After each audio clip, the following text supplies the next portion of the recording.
Welcome back to The Deep Dive. Today we're plunging into, well, a really big literary event, Chimamanda Ngozi Adichie's highly anticipated return to long-form fiction, Dream Count. That's right. It's been generating a lot of buzz. This new novel, it's coming out March 2025 from Knopf and HarperCollins. Yeah. And it's substantial 416 pages. Her first novel in a decade, really. Exactly. A big moment for her readers, definitely. And our mission today, really, is to unpack this novel. We want to get into the characters, the plot, the themes, give you a really solid understanding of why this book is, well, one to watch. Yeah, and to do that, we've looked at quite a range of sources, major outlets like the Associated Press, The Guardian, World Literature Today, plus summaries, reviews, trying to get that full picture for you. Okay, so let's start with the structure of Dream Count. It isn't just one straight story, is it? Tell us about that. How does it work? No, it's quite interesting, actually. It's structured as 5 novellas.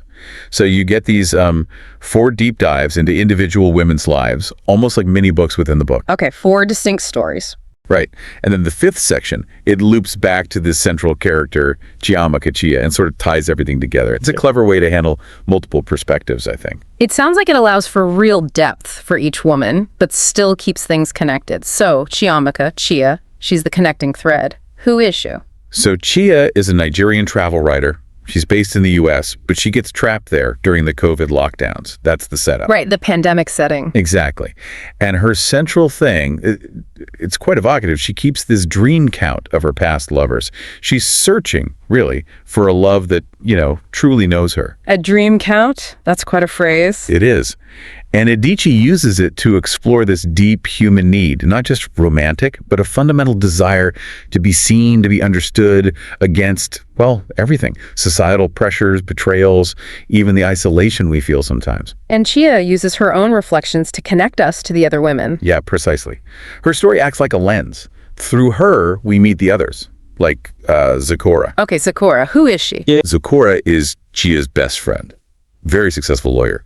But she's facing this huge personal crisis. She gets abandoned by her partner during an unexpected pregnancy. Oh, wow. Yeah.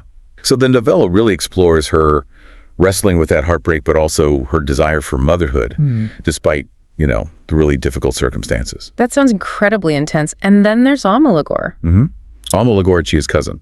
She starts out as a banker back in Nigeria, then moves to the U.S. for grad school. Okay. And her story is more about that internal struggle, questioning her identity, her ambition, the compromises she's made, maybe climbing the corporate ladder. That feeling of, is this really me? Yeah. Versus what I thought I wanted. Exactly, that kind of conflict. It's very relatable, I think, for many people navigating careers and life choices. Definitely. Now, Kadia, too. Her story sounds particularly heavy. It is. Kadia, too, is Chia's housekeeper. She's Guinean, living in America. And her storyline involves a devastating event. She's sexually assaulted by a hotel guest. And this leads to a very intense, very public legal battle. Now, the crucial thing here, and it's important to note, is that this part of the novel is inspired by the real case of Nafissatou Diallo. Okay, that adds another whole layer. It absolutely does. It gives the story this undeniable emotional weight, this gravitas. And it becomes a powerful social critique within the novel itself, looking at those real-world echoes of injustice, especially for women in vulnerable positions. Adichie handles it, by showing the aftermath, the systemic issues, very meticulously. That's powerful. Fiction reflecting these incredibly difficult realities. So, stepping back a bit, what are the big ideas, the main themes Adichie is exploring across all these stories? Well, the big one, maybe the central one, is that quest to be truly known. We see it in Chia's dream count, but it runs through all the women's stories. How does that play out? It's in how they grapple with love, family, their careers, how they see themselves versus how the world sees them. Adichie seems to be exploring how hard genuine understanding is, how often we wear masks or are seen through filters. It's a lifelong thing. And knowing Adichie's work, like We Should All Be Feminists, I imagine intersectional feminism and power dynamics are pretty central too. Oh, absolutely. Very much so. The novel is really sharp on the complex interplay of gender, race, class, the whole diaspora experience. Can you give an example? We'll take Kadia too again.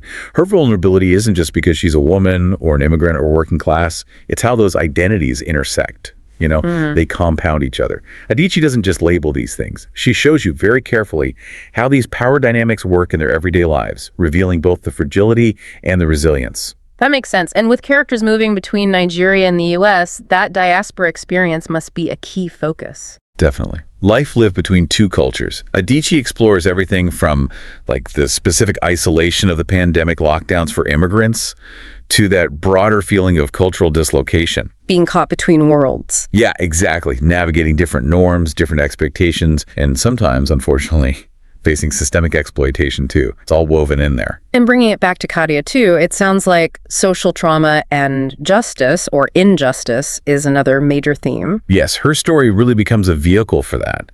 It allows Adichie to examine the inequalities baked into the justice system and also, critically, the media's role, how narratives get shaped, especially around women who are already marginalized, particularly in these high-profile, messy cases. Wow. It sounds like a novel that really does hold up a mirror. So what's the early critical buzz been like? What are reviewers saying? It's been really strong, actually. Overwhelmingly positive. The Associated Press, for instance, they praised its vibrant energy and suffused empathy. They called Adichie's voice forthright and clarifying. Forthright and clarifying. I like that. Powerful words. What about The Guardian? They were very impressed, too. They highlighted the prose itself, calling the sentences masterful, clear as polished window panes, and described the book as both astute and moving. High praise for the writing itself. Definitely. And World Literature Today also pointed out that balance, she strikes lyrical, beautiful storytelling, but also really sharp social insight, especially around motherhood and the diaspora experience. Okay, so putting it all together, why should you, our listener, make sure Dream Count is on your radar for 2025? Why read it? Well, several key reasons, I think. First, just the literary quality. The writing sounds incredible, elegant, powerful, emotionally resonant. Okay, the craft. Yes.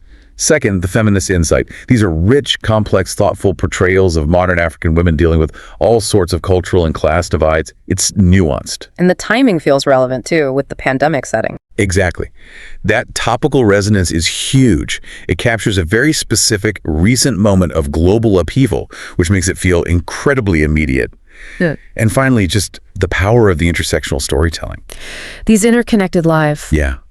They offer so much reflection on identity, on trauma, connection, resilience. It sounds like the kind of book that really stays with you. So it really does sound like a triumphant return for Adichie to the long-form novel. Weaving empathy, sharp observation, elegant prose. Absolutely. A powerful look at these four women navigating love, loss, identity, all in this rapidly shifting world. A world where being truly known feels both more possible, maybe with technology, but also harder than ever.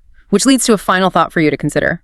If this novel centers on that deep yearning to be truly known, what forces out there, societal forces, or even our own choices, might actually prevent us from fully knowing ourselves, or from letting others truly know us, especially when we're navigating all these complex cultural and personal landscapes?